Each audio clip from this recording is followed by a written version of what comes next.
When the world falls still and the velvet hush of night settles in, some stories begin to breathe.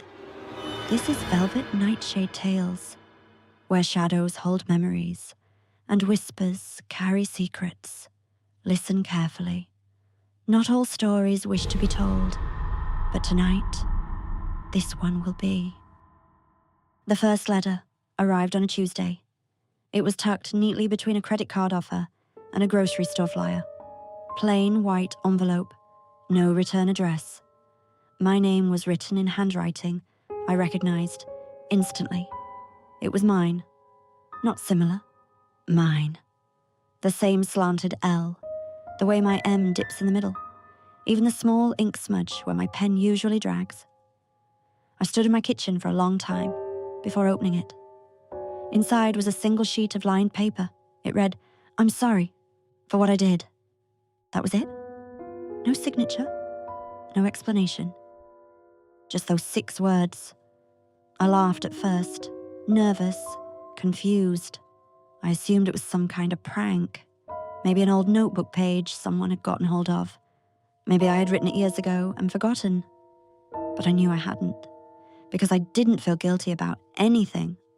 The second letter came 3 days later, same envelope, same handwriting.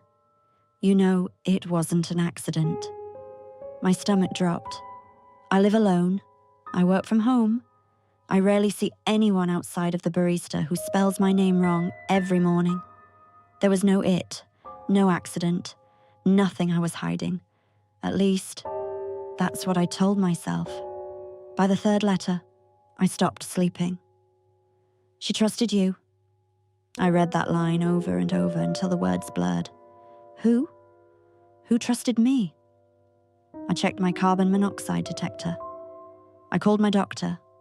I even searched online for early signs of psychosis. I was fine. I remembered everything. Didn't I? That night, I dreamed of a lake, still water, grey sky, a wooden dock stretching into the fog, and someone standing at the end of it. A woman. I couldn't see her face, but I knew she was waiting for me. When I tried to move toward her, my feet wouldn't work. When I tried to call out, my throat closed. And just before I woke up, she said, "Why didn't you tell them?" The fourth letter arrived damp, as if it had been dropped in water and dried again. The ink was slightly warped. "You left me there?" I dropped it, because suddenly I could smell lake water, not in the room, in my memory. A sharp, metallic scent, cold. I hadn't been to a lake in years. But something inside me shifted, a door cracking open. Her name was Mara. I hadn't thought about her in almost a decade. We were inseparable in college. Late-night drives, shared secrets, matching silver rings we swore we'd never take off. The last time I saw her, we were at my family's cabin by the lake.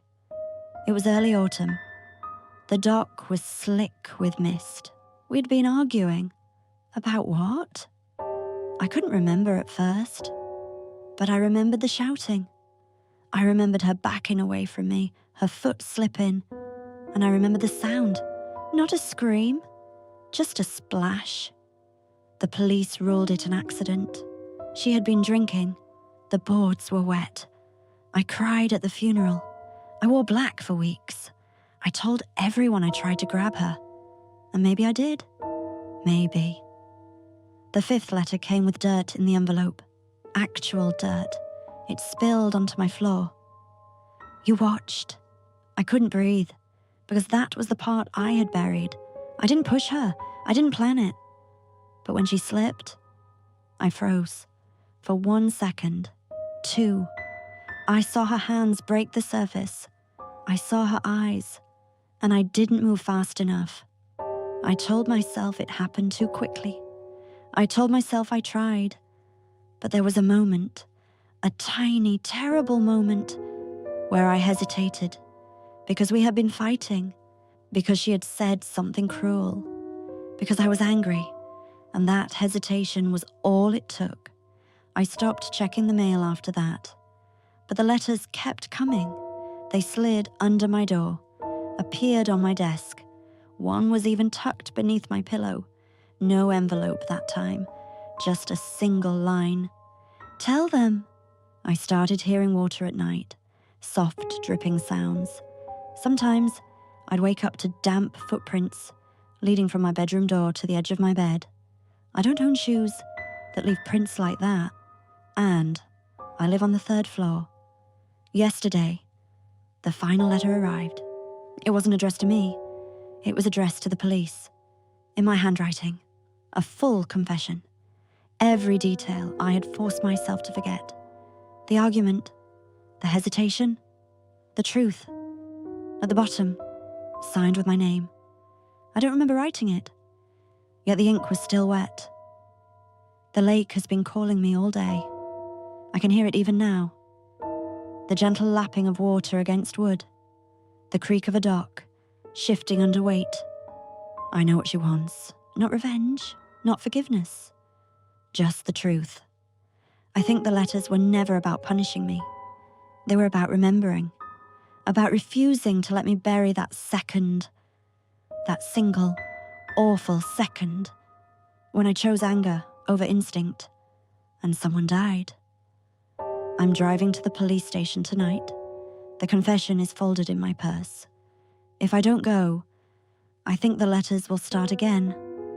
And next time, they won't be written in my handwriting. They'll be written in hers. If you ever receive a letter you don't remember writing, ask yourself what you've been trying to forget. Because sometimes the past doesn't haunt you.